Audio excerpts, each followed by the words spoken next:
saya rasa itu bukan suatu tujuan dari hidup ya. Itu satu hal yang harus kita garis bawahi. Dan kalau memang orang mengejar cuma status CEO, sebenarnya semua orang yang mulai usaha juga langsung jadi CEO. Itu salah satu yang kalau orang tanya sama saya, ada nggak penyesalan dalam hidup? Itu salah Saya satunya. cuma satu. Penyesalan saya dalam hidup cuma satu. Seharusnya hari itu saya pulang. Selamat datang di podcast Hidup Sepenuhnya.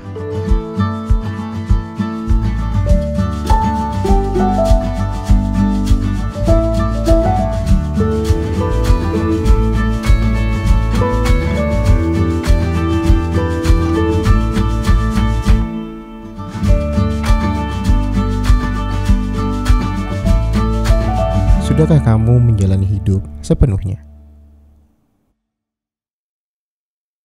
Selamat datang di podcast Hidup Sepenuhnya, podcast tentang mengingat, merasakan, dan hidup sepenuhnya. Kembali lagi bersama saya Rizky Ardiansyah yang akan membantu obrolan kita kali ini. Kali ini di episode ini kita bareng sama dengan julukan Bapak Bitcoinnya Indonesia. Teman-teman yang ada di studio, mari kita beri tepuk tangan untuk Pak Oscar Darmawan. Thank you Rizky sudah diundang di podcast ini. Halo Mas, saya manggil Mas, Pak atau apa nih? Kalau saya sih lebih prefer panggil Mas, atau panggil Oscar Derek aja. Karena saya kan karir saya awalnya di Singapura awalnya ya. Waktu saya awal karir pun saya manggil bos saya itu dengan nama aja. Langsung nama aja. Nama aja. Tapi saya karena saya juga besarnya di Jawa Tengah, betul. Panggil pakai Mas. Oke, saya agak biar lebih sopan nih, saya manggil Mas Oscar aja. Oke, cool. Ya. Apa kabar, Mas? Baik banget. Terima kasih tentunya sudah sudah menyediakan waktu untuk datang mampir ke podcast Hidup Sepenuhnya. Siap. Kalau Anda yang undang, saya pasti datang dong. Kali ini tuh pasti aku akan ngobrol banyak banget. Tentunya akan ngobrol tentang perjalanan hidup Mas Oscar. Aku udah baca-baca dan nonton juga beberapa podcastnya Mas Oscar di podcast-podcast lain. Tapi sebelum ke sana tuh saya penasaran Mas Oscar. Pengen nanya tentang, aku tuh udah follow Mas Oscar setahun ke belakang. Terus penasaran beberapa bulan terakhir tuh lagi rajin banget ngonten. Oke. Itu kenapa Mas Oscar? Mungkin lebih tepatnya sejak bulan Desember tahun lalu ya. Jadi sebenarnya sebelum Desember tahun lalu saya tuh orang yang cukup anti untuk melakukan sosial media apapun dalam bentuk Instagram, Facebook, Twitter, TikTok saya nggak pernah aktif loh. Jadi baru tahun lalu Desember saya mulai mengaktifkan semuanya. Kenapa? Karena ternyata saya mendapatkan suatu wawasan ya, suatu ilmu. Ternyata kalau kita memang aktif berbisnis itu kita nggak bisa cuma membesarkan brand daripada perusahaan kita, tapi juga kita harus membesarkan brand pribadi karena itu saling terkait satu dengan yang lain. Artinya branding dari CEO dan branding dari perusahaan Bapak Indodax ini itu tuh berhubungan ya Pak ya? Betul, makanya dari karena itu sejak itu saya mulai aktif nih di sosial media. Tapi aktifnya pun karena saya dasarnya kan bukan orang extrovert ya. Saya bukan orang yang suka memamerkan kehidupan saya, apalagi memamerkan keluarga saya. Saya paling agak nggak nyaman gitu karena saya merasa itu space pribadi saya. Makanya biarpun sosial media saya aktif sekarang, konten saya aktif, saya nggak pernah nge-publish, saya lagi makan ini nih. Nah, saya nggak pernah nge-publish, saya lagi liburan ke sini, atau saya lagi nge-publish tentang apa yang saya lakukan sekarang. Apa rasanya Pak akhirnya, kalau tadi Bapak bilang kan sebelumnya tuh nggak biasa untuk konten di media sosial. Sekarang lagi aktif nih di media sosial. Kalau perubahannya yang dirasakan? Kalau yang pertama semakin banyak ya orang yang tiba-tiba out of nowhere, tiba-tiba datang nyapa saya, Pak Oscar ya, kita foto bareng dong. Lebih sering terjadi hal seperti itu. Dulu sekitar 5 tahun lalu sudah terjadi, tapi sekarang jadi makin sering. Kadang-kadang sampai di titik di mana saya merasa agak insecure ya, karena saya benar bukan pribadi yang nyaman untuk secara pribadi terlihat karena kadang-kadang kita lagi pengen santai ya, kita lagi pengen me time gitu. Nah, terus ternyata waktu saya mau lagi santai, lagi pakai celana pendek, kaos itu diajak foto bareng tuh kadang-kadang nggak enak ya. Makanya tapi saya kira itu salah satu yang harus kita sacrifice waktu kita berbisnis. Ternyata kita memang nggak bisa benar-benar menjadi diri sendiri. Kadang-kadang kita harus tetap menjaga image kita karena yang terkait dengan image perusahaan.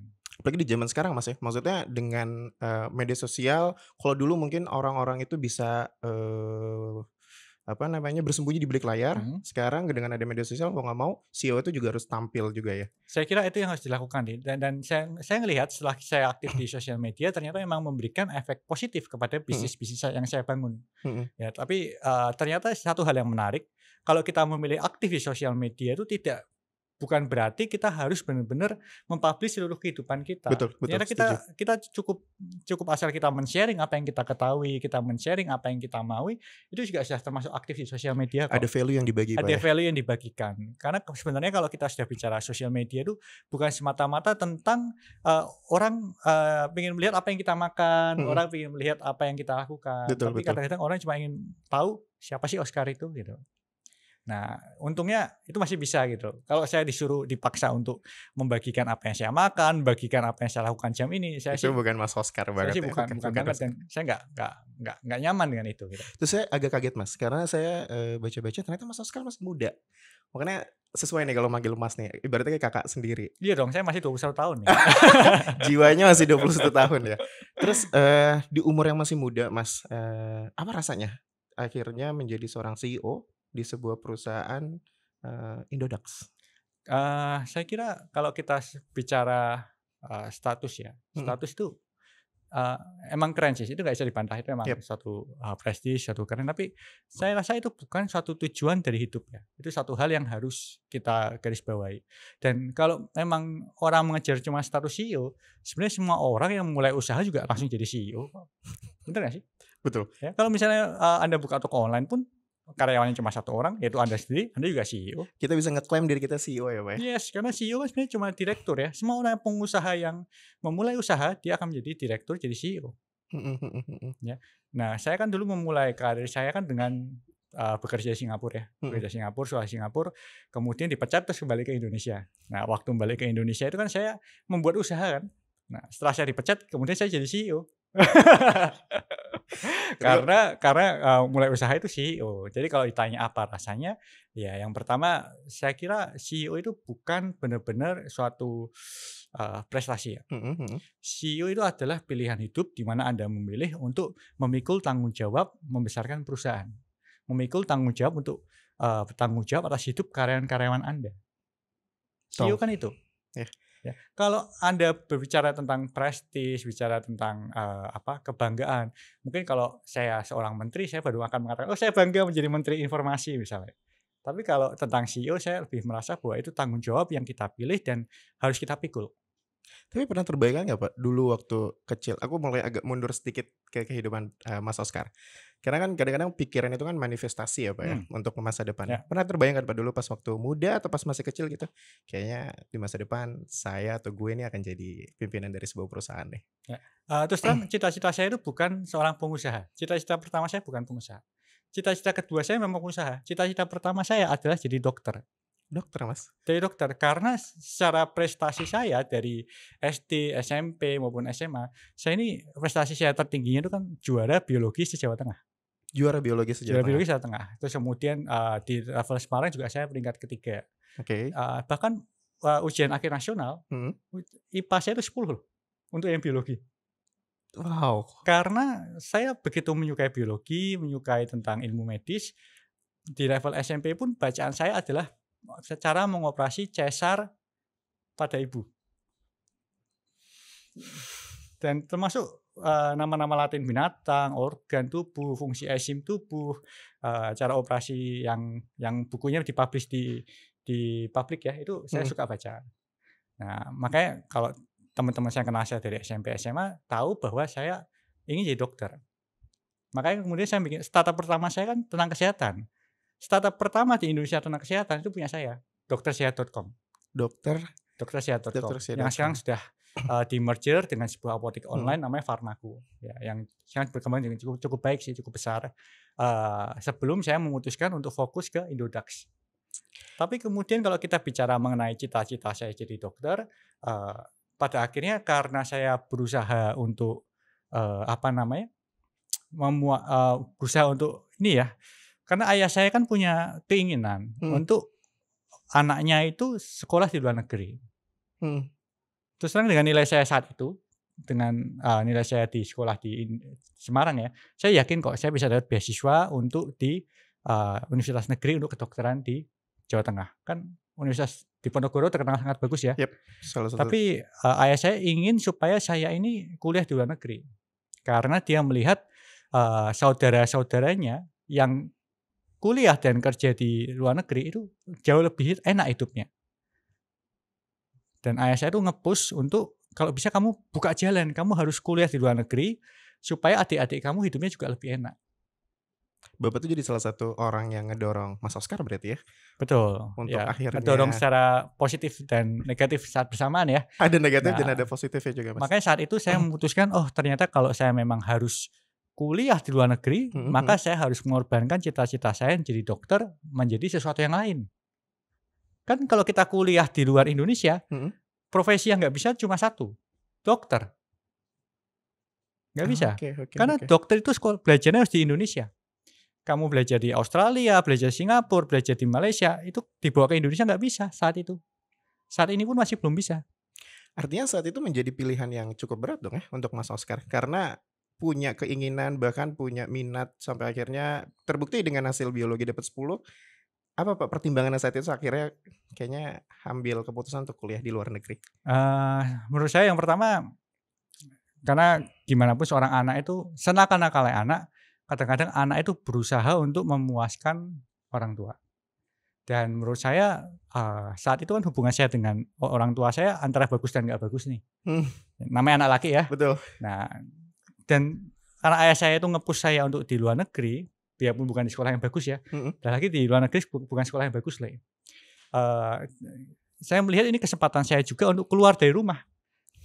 Karena kalau saya kuliah di Semarang, Oke. itu artinya saya bakal tetap bersama ayah saya 8 tahun kemudian kan, sekolah kedokteran 8 tahun. Kurang lebih 8 tahun. Ya, saya pikir juga, aduh mungkin saya nggak tahan nih bakalan kalau serumah tetepan sama orang tua. Jadi saya ambil sudahlah, lebih baik saya kuliah di luar negeri aja deh daripada tiap hari berantem. Tiap hari berantem sekolah kedokteran 8 tahun, saya nggak yakin bisa menjalaninya. Karena berantem dengan orang tua itu kan yang nggak enak bukan cuma orang tua, anak juga nggak enak kan. Betul betul betul. Biarpun kita lagi masa, apa namanya, puber, ya biarpun kita kelihatannya biru keras waktu berantem, tapi kan hatinya tetap tersakiti ya. Saya ini orang cukup soft. Nah Pak, aku baca bahwa Mas Oscar ini di kelas 3 itu sempat domelin Bapak, Mhm. ayahnya Mas Oscar karena nilainya jelek. Jadi saya ini kan, waktu SD nilai saya nggak gitu bagus. Mhm Baru mulai SD kelas 5 nilai saya bagus, termasuk 5 besar. mhm. SMP nilai saya bagus banget. SMA kelas 1 masih bagus. SMA kelas 2 masih bagus. 2 awal sudah sedikit turun karena saya mulai masuk masa puber yang saya bilang. Masuk masa puber itu kan masa bergejolak kan. Betul. Kita nggak mau belajar, kita nggak mau ngapa-ngapain, dan karena saya sudah bosan dengan namanya, saya ini kan orangnya bosanan. Saya sudah bosan dengan, belajar, Betul. saya nggak mau belajar sama sekali. Nggak mau belajar sama sekali sampai SMA kelas 3 akhir saya baru belajar lagi. Nah di SMA kelas 3 akhir kemudian saya masuk 5 besar lagi. Yang ngedorong apa Pak saat itu Pak? Untuk ngerubah anak yang terbilang, bandel ya Pak, kita bisa bilang Mas Oscar kita bisa bilang bandel, terus sampai akhirnya, berprestasi saat itu, apa Mas? Yang apa nih? Yang di SD apa yang di SMA? Di SD dan SMA Kalau yang di ngedorong? SD karena saya ingin membahagiakan ibu saya. Ibu. Ya karena ibu saya kan dulu waktu saya SD kelas 1 sampai kelas 3, saya itu antara lulus dan naik kelas dengan naik kelas. Karena saya benar-benar nggak mau belajar, saya benar-benar nggak mau ngikutin pelajaran gitu. Jadi kalau terima rapot, saya pasti harus ngelihat apakah saya ada merahnya nggak, apakah, saya naik kelas apa enggak. Tapi ya memang dasarnya saya diberikan talenta cukup bagus, saya nggak Mhm. pernah merah sih, saya nggak pernah merah. Cuma saya rankingnya sama mepet-mepet, ya. Ranking Ranking saya 2 tuh besar tapi dari ranking, belakang ya Mas? iya rankingnya masih 10 besar lah, nggak 2 10 besar, besar, 10 oke. besar tapi dari bawah. Sampai saya kelas 3 kemudian pada suatu titik kayak, saya masih ingat mama saya tuh pengen melihat saya bagus nilainya. Oke. Kemudian saya belajar mulai SD kelas 4. Begitu saya belajar tuh langsung 10 besar. Apa perasaan ibu saat itu Mas, ketika tahu Mas Oscar, "Ah ini anak yang dulunya bandel, sekarang udah berubah nih." Eee, saya happy nggak happy sih. Karena, salah satu penyesalan dalam ini berhubungan dengan salah satu penyesalan dalam hidup saya. Jadi, waktu saya mau SD kelas 5, Mhm. itu ibu saya kan pernah sekali minta saya langsung pulang ke rumah. Langsung pulang ke rumah, tapi saya bilang sama ibu saya, "Ah saya nggak mau, saya mau belajar sama teman-teman karena saya pengen juara." Oke. Itu kalimat yang saya ingat banget. Saya pengen juara. Karena saya ingin nunjukin ke orang-orang di rumah bahwa Mhm. saya bisa. Ternyata Hari itu adalah hari terakhir saya ketemu ibu saya.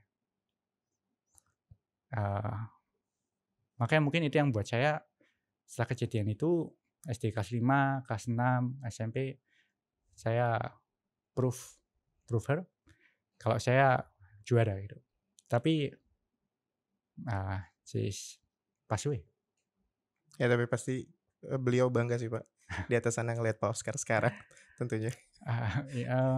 Ya tapi tetap itu salah satu yang kalau orang tanya sama saya, ada nggak penyesalan dalam hidup? Itu salah Saya satunya. cuma satu. Penyesalan saya dalam hidup cuma satu. Seharusnya hari itu saya pulang. Wow. Oke, Pak, aku mau nanya, kalau bandelnya Bapak, tadi kan Bapak mention bahwa Bapak bandel juga, makanya pengen keluar dari rumah. Apa Pak hal yang paling bandel Bapak waktu Mas Oscar waktu kecil? Saya cukup bandel sih. Banyak hal saya cukup bandel. Saya ini karena setelah ibu saya nggak ada kan ayah saya sangat keras ya. Ayah saya sangat keras. Saya ini karena ditekan dengan sangat keras.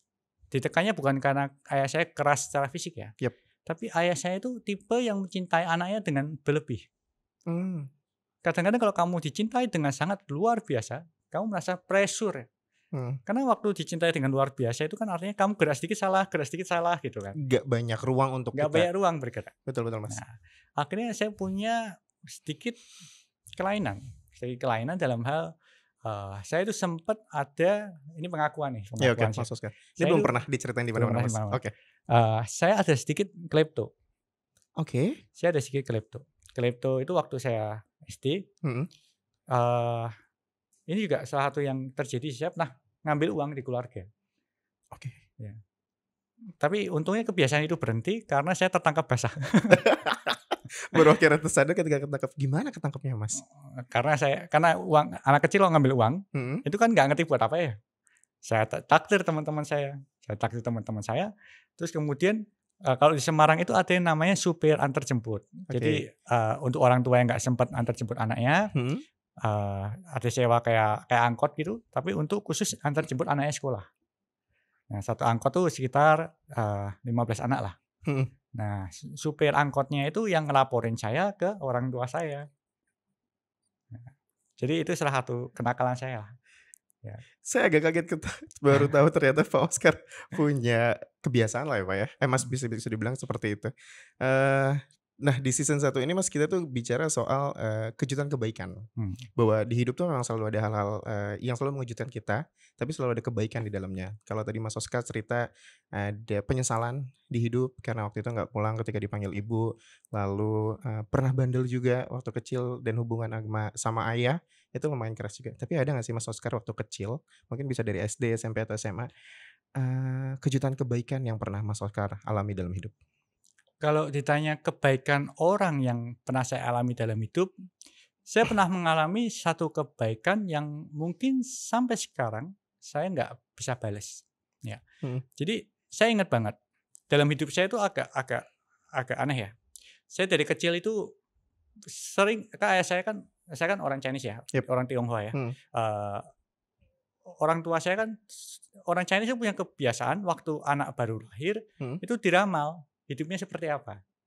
Karena orang Chinese sangat percaya ramalan. Nah, saya itu pernah diramal di tiga orang pintar. Mereka meramal bahwa saya sebelum umur 17 tahun saya akan kecelakaan besar.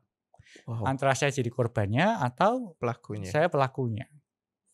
Nah, tiga peramal ini mengatakan hal yang sama sebelum saya umur 17 tahun.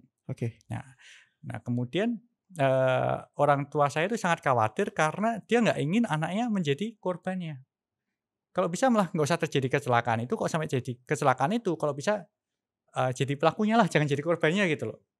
Nah, pada satu titik di hidup saya dari umur 0 sampai 17 itu, sampai hari H-1 17 itu, saya tuh nggak kecelakaan sama sekali. Saya dalam hati merasa bahwa itu mah bullshit ramalan itu. Ramalan itu tuh omong kosong. Omong kosong gitu kan. Ya. Terus kemudian ternyata di H-1 saya kan lagi bawa mobil nih. Saya bawa mobil, karena saya udah diajari mobil. Oke. Diajari mobil, sebelum saya umur 18 bukan umur 17. Sebelum umur Sebelum 18. umur 18. Sebelum umur 18, karena saya ingat waktu itu saya di umur 17 itu saya mulai diajari mobil. Ini 17 perpindahan mau ke 18 ya Pak? Betul. Oke. Saya mulai diajari mobil. Mulai diajari mobil sama ayah saya karena ayah saya nggak pingin saya jadi korban. Yep. Makanya saya sebelum umur 18 saya tuh nggak boleh naik motor. Oke. Sampai kalau SMP ya, sampai SMP kalau saya lagi pergi ke sekolah, teman-teman kan umur 16 udah pada bawa motor loh, ya kan? Umur 16 pada bawa motor, pada keren-keren, bisa bawa cewek di belakangnya gitu kan. Betul, itu betul sekali. Saya nggak boleh naik motor sama sekali. Jadi saya mendemo ke ayah saya dengan saya naik sepeda. Saya naik sepeda loh. Saya umur 15, 16, 17 saya naik sepeda ke sekolah. Kadang-kadang saya ke sekolah naik sepeda, saya bawa dari Puri sampai ke SMA saya di Loyola itu saya naik sepeda ontel gitu. Sepeda ontel itu sekitar 20 menit naik sepeda. 20 menit? 20 menit naik sepeda. Dengan kita ngebut loh 20 menit. Wow. Ya, makanya tren sepeda zaman sekarang saya nggak mau ikutan karena saya udah capek dan bosan naik sepeda itu. Nah, waktu saya naik sepeda, karena saya ingin ujiin ke ayah saya, Pak ini loh, Pak tolong beliin saya motor gitu loh. Oke. Daripada saya naik sepeda terus capek gitu. Nah, tapi ayah saya nggak peduli, dia nggak mau. Karena dia kalau naik sepeda ada apa-apa tuh nggak besar, kecelakaannya nggak besar. Kalau naik motor kalau kecelakaan kan gawat. Pasti Pak. Pasti gawat. Resikonya besar. Makanya setelah umur 17, papa saya ngelihat gitu, saya mulai diajari mobil. Oke. Nah, saya dipinjemin mobil kakak saya. Jadi kakak sama saya pakai mobil satu, mobil TAF umurnya udah hampir 20 tahun mobil TAF itu. Dan mobil itu nggak bisa cepet, nggak tahu di set nggak bisa cepet apa gimana, tapi nggak bisa cepet aja. Dia lari paling 40-50 km per jam. Mobilnya berat banget karena mobil 4 WD kan. Dan besar gitu. Mungkin bisa dibilang lebih cepat sepeda ontel Mas Oscar mungkin. Enggak, kalau sepeda kan lebih pelan jauh. Tapi mobil itu saya cukup bahagia sih. Saya bawa mobil itu di umur saya, pokoknya sebelum saya 18 itu. Waktu saya bawa, H-1-nya tiba-tiba turun hujan. Oke. Terus kemudian waktu itu saya bawa dengan hati-hati. Entah kenapa ada kayak sekelebat bayangan hitam. Seret. Saya nggak tahu apa yang terjadi. Oke. Ternyata saya tidak sengaja yang terjadi itu saya menyenggol orang yang lagi nyebrang. Saya nyenggol orang yang lagi nyebrang dan orangnya itu nyebrangnya ragu-ragu. Dia cerita setelah kejadian itu dia cerita bahwa dia nyebrang maju, mundur, terus maju lagi. Oke. Kan Bimbang. Ya, betul. Karena dia profesinya tukang parkir, Pak. Oke. Dia tukang parkir. Kan biasanya tukang parkir hati-hati. Tapi dia juga nggak tahu saat itu dia tiba-tiba mundur lagi gitu. Dia cuma lagi nyebrang jalan dan karena baru mulai hujan, sama-sama kita alfa. Kasus itu selesai dengan kekeluargaan ya, dengan kekeluargaan. Tapi karena sudah nyenggol, kena, saya kan karena mobil yang saya setel mobil TAF tuh, mobil semi jeep gitu loh. Waktu nyenggol nggak berasa. Iya. Nggak berasa. Tapi begitu saya lihat spion, ternyata ada orang yang kesenggol. Tergelepak. Itu saya ingat umur H-1, 18 tahun. Apa yang dipikirkan saat itu, Pak? Saya kaget. Terus kemudian saya begitu terkejut, saya mikir, mungkin saya harus lari. Karena di situ adalah jalan di mana yang kalau terjadi kecelakaan, masanya akan keluar, dan beberapa waktu lalu sempat kejadian ada hal yang sama, mobilnya dibakar, Pak. Oke, main hakim sendiri ya, Mas? Mobil dibakar, karena itu daerah yang main hakim sendiri. Oke. Tapi waktu saya senggol itu, hari kecil saya mengatakan, enggak Oscar, stop, kamu harus stop. Oke. Ya untungnya saya stop sih, karena kalau dipikir-pikir mobil saya lari dari kejaran motor nggak mungkin. 50 km per jam. Betul Mas. Saya stop, jarak 10 meter gitu, saya stop, saya turun. Begitu saya turun dari mobil, saya lihat ke belakang, ternyata sudah banyak motor, Pak. Sudah banyak motor, sudah siap-siap ngejar gitu. Wah, kalau saya lari, sudah pasti saya mati tuh. Oke. Terus saya turun, saya lihat ke belakang, saya mau nolongi orang itu kan. Saya mau nolongi orang itu, sambil orang di situ sudah berkerumun itu. Mereka sudah siap untuk main hakim sendiri. Oke. Ya memang saya salah ya, saya yang masalah. Mereka sudah main hakim sendiri. Terus ada orang yang baru mau mukul saya, tapi saya tetap fokus ke korbannya, mau nolong korbannya. Tiba-tiba ada suara dari belakang, stop, jangan ganggu anak itu anak dokter siapa gitu. Oke. Biarpun ayah saya bukan dokter, Tapi ada suara itu yang Ada muncul suara tuh. itu. Sorry Pak, itu tahun berapa kejadian Mas? Waktu saya lulus SMA. 2000. Tahun 2004 ya berarti ya? Oh 2004, oke. Ya, saya ini kan kuliahnya, saya kan sekolahnya telat setahun. Oke, Karena saya ada gap lahirnya year di setahun. akhir tahun kan. Oke. Nah, Terus Mas? stop, jangan ganggu anak itu, karena anak itu anak dokter siapa, dia bilang gitu. Oke. Karena ada suara itu dan kayaknya itu tokoh berpengaruh daerah situ deh. Sehingga orang nggak jadi menghajar saya. Malah orang kemudian, oh iya, terus langsung dibantuin korbannya angkat sama-sama naik ke mobil jeep saya. Kan mobil jeep itu kan kalau yang mobil jeep itu kan belakangnya kosong tuh, nggak ada tempat duduk, belakangnya kan model yang apa, Kayak lipatan mobil pickup truck kayak gitu. pickup tuh loh. Nah, diangkat situ terus kita tolong. Cuma sampai hari ini saya ingat banget kejadian itu dan suara itu menolong saya. Mungkin orang itu mengatakan itu dengan tidak sengaja atau dengan maksud menolong, saya juga nggak tahu. Tapi kadang-kadang itu mengajari saya apa yang kita ucapkan baik sadar ataupun nggak sadar itu berhubungan dengan orang lain. Iya kan? Kalau nggak ada suara itu, saya nggak ada di sini loh. Mungkin saya sudah mati. Iya Pak. Iya Mas, betul sekali. Ya. Nah, kadang-kadang hal sepele yang kita katakan itu ternyata bisa menolong nyawa orang lain. Jadi jangan pernah meremehkan hal baik sekecil apapun. Karena buat saya sendiri, hal baik itulah yang menolong hidup saya hingga sekarang. Dan itu akhirnya jadi pegangan Mas Oskar untuk selalu melakukan hal-hal baik, terutama perkataan baik Mas Oskar. Ya, makanya kita kalau berbicara itu kita harus berhati-hati. Kadang-kadang kita kesannya mungkin untuk menarik perhatian ya, kita ngomong sedikit kasar gitu, kita menarik perhatian orang lain. Tapi kadang-kadang kita nggak tahu damage apa yang terjadi karena perkataan kita. Damage apa yang terjadi karena kelakuan kita gitu. Wow, luar biasa Mas Oskar ceritanya. Saya baru denger nih ceritanya soal hampir mati ya Mas, bisa dibilang ya saat itu ya. Betul, tapi saya nggak bangga dengan itu juga karena kan saya adalah pelaku ya. Yap. Biarpun masalah itu selesai dengan kekeluargaan, biarpun korbannya sekarang sudah bisa jalan dengan baik, tapi kan tetap aja menurut saya regardless itu ramalan yang sudah terjadi waktu saya dilahirkan, tapi itu menurut saya itu adalah sebuah kesalahan yang harus saya perbaiki dalam menyetir, ya kan? Tapi tetap kebaikan saat itu yang dilakukan oleh orang asing terhadap saya, itu adalah kebaikan yang harus saya ingat. Wow, luar biasa Mas Oskar ceritanya. Saya mau masuk ke Mas Oskar ketika memutuskan untuk meninggalkan mimpinya menjadi seorang dokter lalu berkuliah di luar negeri. Di kuliah di mana Pak dan ngambil jurusan apa? Nah, jadi selain saya juara biologi, saya itu dulu pernah juara nasional komputer. Nasional komputer. Juara 2 sih. Juara 2. Tapi masih keren lah ya. Keren dong Mas. Nah, karena saya nggak boleh ngambil jurusan kedokteran, saya ambilnya jurusan komputer. Tapi itu emang minat Mas ngambil jurusan komputer itu? Enggak, saya nggak minat. Saat itu mengambil karena apa? Karena saya pintar. Atau saat itu udah ngeliat bahwa prospeknya memang komputer nih di kemudian hari akan enggak juga. Enggak juga. Karena saya pintar aja. Jadi kecelakaan juga Mas? Kecelakaan. Jadi kalau ditanya saat itu yang pintar buat saya cuma pintar biologi dan komputer. Oke. Ya, karena memang secara IQ logika saya cukup tinggi. Ya, jadi komputer tuh nggak pernah salah loh. Kalau kita bicara dengan komputer selalu 1 dan 0. Nggak seperti perempuan ada setengah gitu loh. Ya. Jadi kalau kita komunikasi dengan komputer paling enak. Mau makan nggak? Mau makan nggak? Nggak gitu kan.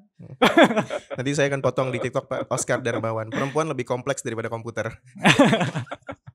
Selesai kuliah akhirnya sempat bekerja di Singapura ya Pak? Sempat. Yang kemudian saya dipecat waktu 3 bulan itu. Tapi itu mengajari saya banyak hal. Bos perusahaan itu adalah salah satu tokoh yang mendidik saya hingga sekarang. Dalam arti membentuk karakter saya lah. Nah, saya itu Pak sebenarnya hampir pernah ketemu Bapak di tahun 2014. Waktu itu saya lihat poster Bapak.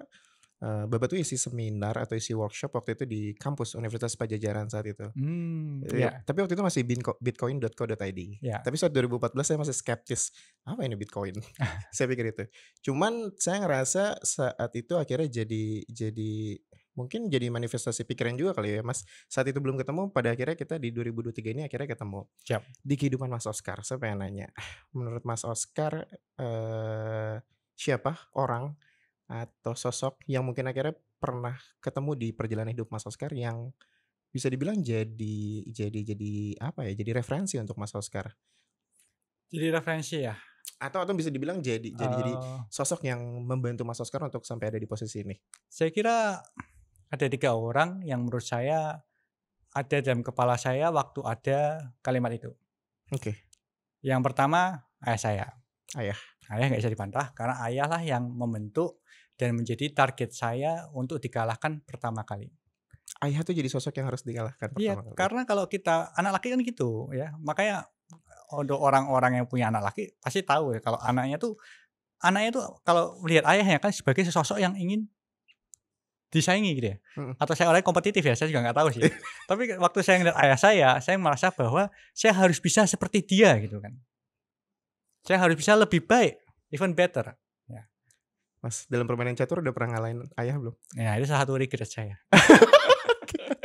Nah jadi Terus? saya kan suka main catur ya, Iya betul. hobi saya itu olahraga. Sorry, sebelum saya main catur, hobi saya itu olahraga. Oke. Olahraga yang paling berat, yaitu mengangkat benteng dan kuda. Wah. Nah, waktu main catur itu kenapa? Karena, ayah saya sangat jago main catur ya, luar biasa lah. Oke. Sampai akhir hayatnya pun, waktu beliau sudah mulai pikun, saya main catur sama beliau, itu saya sudah hampir menang, tapi akhirnya saya kalah juga sih. Padahal beliau sudah nggak punya ratu, sudah nggak punya benteng, saya kalah tetepan. Epic comeback ya dari ayah ya? Iya makanya, saya merasa bahwa, ayah saya pemain catur yang luar biasa gitu. Ya dan sampai sekarang saya nggak bisa ngalahin beliau karena, beliau kan sudah pass away ya. Betul. Yang kedua, sosok yang, menurut saya ingat adalah Alex. Pak Alex ini bos yang di Singapura itu Alex, ya, Mas? ini bos di Singapura yang mengeksploitasi saya. Quote and quote mengeksploitasi, Mas? Mengeksploitasi itu dalam arti kalau di Singapura kita kerja atau kita partneran, Mhm. itu kan bukan seperti kerja di Indonesia ya. Ya mungkin yang pernah merasakan seperti ini ya sekretaris saya sekarang Belva ya. Karena sosok Alex itu buat saya begitu berkesan, sampai Mhm. saya nggak sadar kadang-kadang saya niru beliau.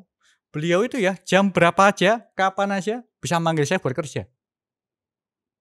Walaupun di hari libur. Walaupun di hari libur, jam 4 pagi hari Minggu tuh sudah biasa saya dikontak ya.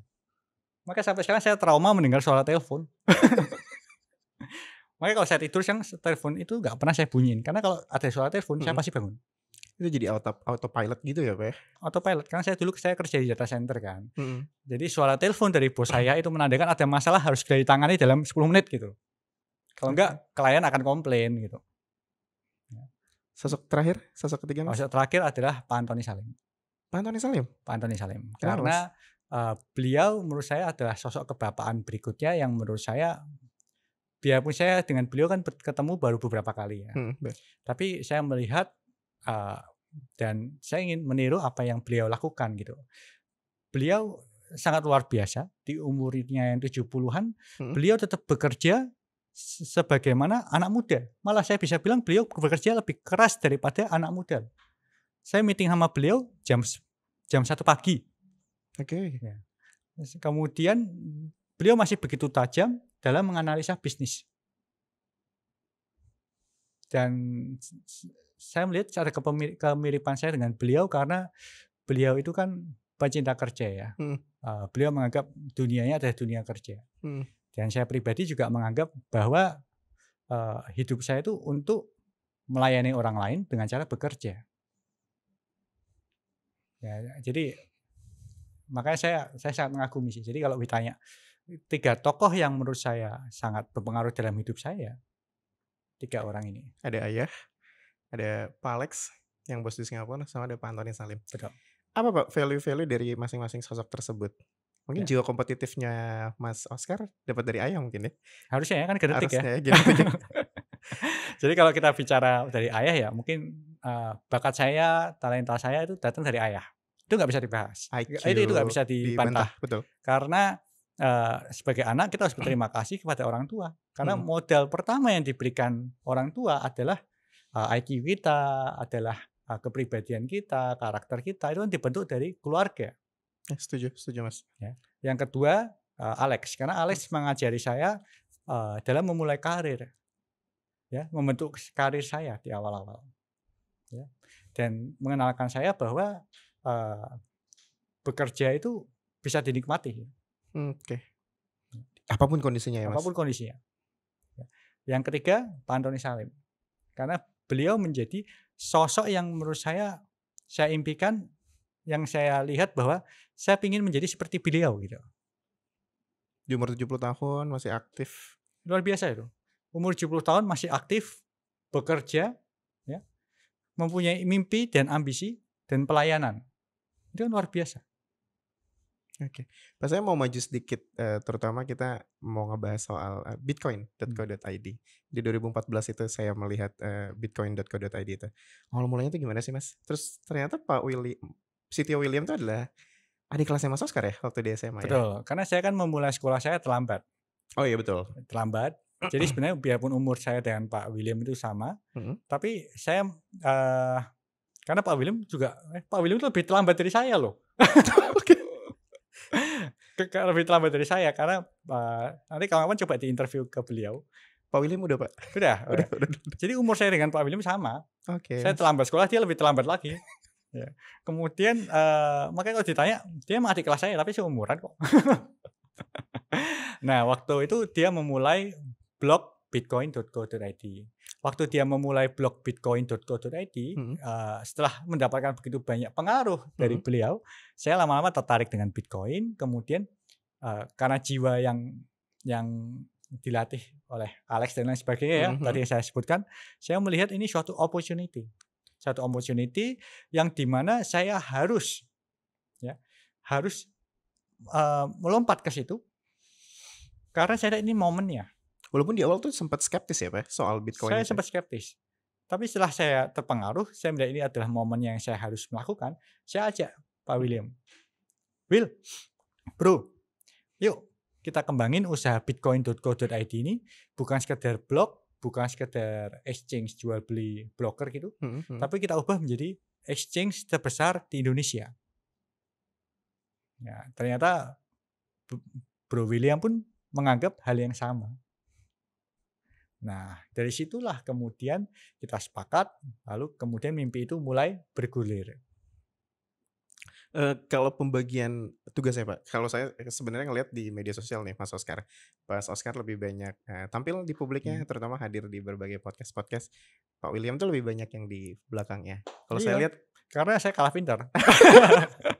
nah, pembagian tugasnya seperti apa, Mas? Sebenarnya kalau di Indodax sendiri? Nah, jadi kalau kita bicara Bro William itu kan sosok seorang IT engineer yang luar biasa. Betul, setuju itu. He's very smart. Yap. Dia ngeprogram apa aja cepat jadi bagus gitu. Betul. Sedangkan kalau saya memang saya bisa programming, Mhm. tapi saya cuma average engineer. Nah, kemudian setelah waktu kita membentuk usaha, kalau kita membentuk usaha kan kita nggak bisa dua-duanya itu mempunyai peran yang sama. Itu nggak boleh. Dalam partneran nggak boleh dua-duanya punya peranan yang sama. Kenapa? Kalau dua-duanya punya peranan yang sama, Mhm. itu akan terjadi timpang tindih dan kesusahan dalam pengambil keputusan. Sama seperti itu loh, yin yang. Yin and yang. Yin yang. Kita Dua-duanya saling harus isi. menyeimbangkan kan. Nah, kemudian saya bicara dengan William, dan Bro William juga setuju bahwa dia akan incas masalah semua teknologinya, saya incas masalah marketing, PR, dan lain sebagainya. Itu pembagian tugasnya, Pak. Pembagian tugasnya. Saya jadi narik kesimpulan nih, Mas Oskar, karena waktu itu dengar cerita juga dari, Bro William. Kecilnya pernah di asrama, terus Ya. dengar cerita Mas Oskar kecilnya di sempet ada keunikan sendiri gitu. Tapi dua-duanya sama-sama pintar ya, Mas, ya? Ternyata walaupun bandel, tapi yang penting pintar, terus dua-duanya sekarang berada di posisi CEO dan CTO gitu. Saya pintar, tapi saya nggak pintar dalam arti IT ya. Ya mungkin terima kasih ke ayah saya sih yang sudah memberikan saya talenta Genetik itu ya? genetik cukup bagus gitu. Oke, Mas Oskar, kalau Indodax sendiri nih, dalam jangka waktu dekat, menengah, dan panjang itu sebenarnya ada perencanaan apa untuk dalam jangka waktu dekat, menengah, dan panjangnya, Mas Oskar? Saya kira kalau kita bicara Indodax, salah satu target yang kita ingin lakukan adalah kita ingin memastikan bahwa customer kita tuh bisa puas dengan layanan kita. Mhm. Indodax itu selalu berusaha untuk memastikan customer-nya puas. Kenapa? Kalau membernya puas, baru kemudian usaha kita akan berhasil. Kan membuat usaha itu bukan tentang memuaskan CEO dan CTO-nya, Oke. tapi tentang memastikan customer kita bisa menggunakan layanan kita dan mereka merasa nyaman menggunakan dan mempercayai kita gitu. Bukan tentang apa yang ingin kita buat kan kadang-kadang, tapi tentang apa yang customer inginkan. Jadi Indodex dalam waktu dekat kita akan terus melakukan inovasi, kita akan terus memperbaiki sistem kita, ingin terus memastikan bahwa apa yang diinginkan customer itu ada di Indodax. Oke, wah, what a good point, Pak. Pak, saya mau coba nanya satu hal. Kalau seandainya Bapak bisa memberikan pesan ke Mas Oscar di mungkin pas umur-umur SMA atau umur-umur 20-an, kira-kira mau memberikan pesan apa, Mas? Memberikan pesan ya? Iya, ke Di Oscar umur masih berapa? muda. Sebelum 18 mungkin, Pak? Atau Bapak atau Mas Oscar ngerasa perubahan itu setelah kejadian tersebut? Kejadian yang ramalan itu? Saya kira kalau saya misalnya harus memberikan pesan ya kepada Mhm. diri saya yang masih muda, saya ini orang yang selalu suka mencoba hal baru. Saya ini orang yang selalu mencoba apapun. Mhm. Saya orang yang kalau ditantang saya akan mengatakan ya. Saya orang yang nggak pernah takut untuk menerima tantangan. Nah, kalau misalnya bertemu dengan pribadi umur 20, Mhm. waktu saya dulu mulai ya, Mhm. saya mungkin akan mengatakan ke diri saya bahwa, eee, sebelum kamu mengatakan iya, tolong lain kali dipikir dulu gitu.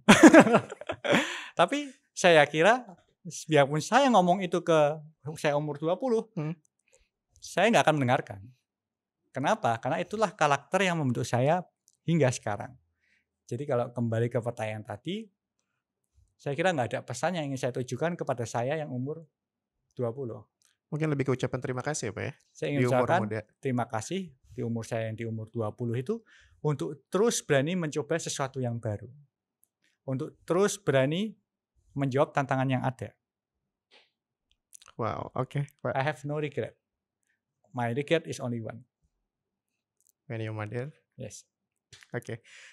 Mas Oscar, saya juga mau nanya, terkait dengan kalau tadi udah sempat ngebahas tentang Mas Oscar di masa lalu. Kita mau coba berandai-andai kalau seandainya Mas Oscar bisa ngasih pesan ke Mas Oscar yang nanti umur mungkin 50 sampai 70. Pensiun ada batasan nggak, Mas Oscar? Enggak, saya mau bekerja sampai saya mati kok. Nah, pesan untuk Mas Oscar nanti ada di masa tua ada nggak? Pesan ya, mungkin di masa tua, eee, saya nggak tahu sih, I have no idea. Saya kira di masa tua, saya nggak akan terlalu banyak berubah dengan sekarang, Mhm. ya. Mhm. Saya tetap akan selalu merasa saya 21 tahun, Mhm. Mhm. ya. Mungkin saya rambutnya putih, tapi saya akan tetap bilang bahwa saya berumur 21 tahun. Ya, cuma mungkin, saya ingin mengatakan ke diri saya di umur yang sudah tua itu untuk jangan lupa untuk tidur teratur aja. Karena saya ini tidurnya jelek banget, ya. Biarpun konten saya membicarakan tidur teratur, Betul, ada konten itu. ya, tapi saya ini insomnia-nya parah gitu. Kenapa Mas overthinking saat Overthinking karena katanya sih saya baca dari mhm. jurnal medis bahwa otak manusia itu cenderung aktif waktu malam kan. Oke. Nah, jadi saya itu tipe yang lebih gampang tidur waktu siang daripada malam. Karena waktu malam banyak banget yang dipikirin, tiba-tiba semua pikiran datang gitu. Entah itu ada pikiran baru atau justru malah kayak reminiscing Mas ya, kayak Yes, hari itu tuh kita habis ngapain aja, betul. Makanya gitu. saya lakukan biasanya saya membuat diri saya sangat capek, Mhm. saya begitu ketemu kasur langsung pulas gitu. Langsung bablas ya. Kalau untuk rencana, Mas Oscar secara personal, tadi kita udah membahas, tentang Indodax-nya. Kalau untuk secara personal, Mas Oscar ada rencana-rencana tertentu nggak? Mungkin tahun 2024 ada tahun-tahun politik, apakah Mas Oscar ada keinginan untuk ke sana, Mas? Tahun politik ya, saya ada beberapa partai yang sudah bicara dengan saya, sempat bicara ingin memajukan saya ya. Warna apa Mas partainya? Tapi sampai sekarang sih karena saya melihat usaha saya ini belum mature ya, Mhm. apalah Oscar ini gitu. Maksudnya Oscar belum saya ini kan belum 20 orang terkaya di Indonesia ya, maksudnya masih jauh lah maksudnya, saya masuk ke politik sekarang rasanya kecepatan buat saya, kecuali emang masyarakat yang meminta gitu kan, Mhm. atau kecuali ditawari jadi jabatan yang menggiurkan gitu ya. Tapi kalau saya disuruh maju untuk memaksa diri menjadi orang politik di tahun depan, saya kira belum saatnya sih. Usaha saya masih pro Oscar. Ya, usaha tambang saya, usaha distribusi saya, apalagi usaha Indodax saya, itu masih perlu sosok Oscar. Kalau saya tinggalkan bisnis saya kemudian masuk ke politik tahun depan, saya kira tahu cepat. Walaupun ada keinginan untuk ke sana ya Mas ya, tapi tidak untuk tahun depan ya? Pasti dong. Kadang-kadang kan Selalu kan godaan laki-laki kan harta, tahta, wanita. Kan politik tahta. Betul, tahta. Tapi Mas, bukannya seorang pengusaha tuh kadang agak ada sedikit skeptis ketika mau terjun ke politik karena politik itu kan birokrasinya ruwet banget Mas. Kenapa pengen terjun ke sana? Karena saya melihat politik itu adalah salah satu bentuk pelayanan, Giving back ya. giving back. Ya. Cuma dalam prosesnya giving back, many people lose in that way, gitu kan. Ya mostly. Karena politik itu mahal di Indonesia. Kalau kita belum sukses, dalam arti benar-benar sukses, kita masuk ke politik, sudah pasti kita harus dapat modal balik kan. Nah, proses mendapatkan modal balik itulah yang membuat orang akhirnya hilang di pusaran politik itu. Jadi buta untuk di dalam ya Mas. Betul. Jadi kalau saya memang belum menjadi 50 orang terkaya di Indonesia, sepertinya sih nanti dulu aja politik. Saya masih menikmati kok membangun, melayani sesama melalui bisnis-bisnis saya. Kalau seandainya ada jabatan yang ditawarin nanti ke Mas Oscar di jabatan politik, maunya menteri apa Mas? Menteri apa ya? Saya selalu impress dengan menteri teknologi karena saya dari teknologi, kecemplung di teknologi. Kecemplung di situ. Saya selalu impress dengan menteri apa ya? Saya kira saya cuma tahu teknologi, saya nggak tahu yang lain. Dipikir-pikir, saya juga nggak tahu. Kalau saya dipaksa menteri peranan wanita, saya juga nggak bisa kali. Oke. Nah, saya juga mau kepo Mas nanya soal industri cryptocurrency, terutama di Indonesia sendiri. 2021 itu kan jadi gebiarnya Mas ya saat itu industri kripto di Indonesia. Untuk walaupun sempat ada sesi winter saat itu, tapi sekarang udah balik lagi, udah bounce back lagi. Nah, untuk kedepannya Mas, cryptocurrency itu terutama di Indonesia. Saya kira masa jayanya cryptocurrency bukan 2021 sih. Oh ya? Tapi saya lebih melihat di angka di tahun 2028 ke atas. 2028. 2021 tuh kemarin cuma awalan di mana kripto masuk ke mainstream. Oke. Ini kan sesuatu yang sebenarnya banyak orang merasa sudah puncaknya kemarin gitu kan. Tapi saya melihat masih jauh sih, masih sangat jauh. Karena kemarin itu baru awal-awalan. Ya. Masih banyak orang yang belum mengenal kripto. Jadi kalau ditanya apakah sudah masa puncaknya, saya masa masih jauh sih, masih sangat jauh. Masih banyak yang belum mengenal kripto. Di Indonesia baru berapa persen gitu ya Pak ya, kalau nggak salah. Kalau kapan puncaknya, saya kira itu adalah pada saat apabila semua pekerja, bahkan pelayan restoran, bahkan tukang ojek, mereka sampai bilang bahwa mereka trading Bitcoin. Nah, itu mungkin sign menandakan bahwa semua orang sudah tahu kripto. Koin favorit apa Mas? Yang sekarang di hodl selain Bitcoin tentunya. Kalau saya prefer Ethereum. Shitcoin megang nggak Mas Oscar? Shitcoin, saya ada pegang Shiba cukup banyak. Saya ada pegang apa ya? Saya nggak tahu suka shitcoin sih. Saya nggak tahu suka shitcoin karena saya ini termasuk orang yang dibohongi shitcoin. Aset saya banyak hilang karena shitcoin, miliaran rupiah. Oke. Mungkin 10 miliar lebih kali aset saya hilang karena shitcoin. Atau bahkan lebih dari 10 miliar rasanya. Ya. Tiba-tiba jadi abu. Tapi ya itu sudah bagian dari kita berspekulasi kan. Resiko ya, spekulasi itu. Mas Oscar juga dapat julukan Elon Musk-nya Indonesia. Enggak lah, masih jauh lah kalau itu mah. Tapi amin dong Mas, kalau seandainya dapat julukan seperti itu. Nanti aja tunggu saya jadi orang terkaya ke Indonesia pertama. Artinya sebentar lagi mungkin koin Shiba akan dipam ya oleh Mas Oscar ya. Mas Oscar, setelah ngobrol banyak tadi dari masa kecilnya Mas Oscar, terus ada masa kebimbangan ketika harus memilih apakah mau jadi dokter dan akhirnya melanjutkan perkuliahan di luar negeri gitu. Menurut Mas Oscar, makna dari hidup sepenuhnya apa Mas? Saya selalu memandang hidup itu seperti kembang api. Ini prinsip hidup saya sih. Kembang api yang itu ya, yang kita taruh, dia terbang ke atas. Meledak di atas. Dia meledak. Kita kan bisa lihat tuh, dari luar pertama kali dia keluar, kita bisa lihat, kemudian dia sampai atas, jeder. Nah, kita bisa lihat apakah kembang api itu seberapa besar, seberapa cantik. Sebelum akhirnya kembang api itu hilang. Nah, saya selalu melihat bahwa hidup itu pertama kali kan kita begitu hidup kan kedengaran dengan keras tuh. Tangisan semua gitu. Orang menyambut kita Bahagia. punya anak bahagia lain sebagainya sekitar kita kan, yang kedengaran cuma sekitar kita. Betul. Dia kemudian terbang ke atas, berusaha sampai pada akhirnya di akhir hidupnya kita harus bisa memberikan manfaat. Biarpun kembang api itu singkat, biarpun umur kita seberapa singkat pun, kita harus bisa memberikan manfaat. Hidup itu tentang pelayanan. Pelayanan itu kan nggak selalu tentang vertikal. Pelayanan juga tentang horizontal. Saya bukan orang agamis, saya bukan orang yang dikotak-kotakan oleh satu agama, tapi saya selalu memandang bahwa hidup itu harus berguna kepada sesama kita, kepada sekitar kita. Seberapa bermanfaat kita buat manusia adalah pada saat seberapa orang yang bisa kita bantu, berapa orang yang hidupnya bisa kita tolong gitu. Dan nanti tiba saatnya kembang api ini habis, seberapa banyak orang yang bersedih pada saat kita berangkat. Filosofinya luar biasa sekali Mas tentang kembang api.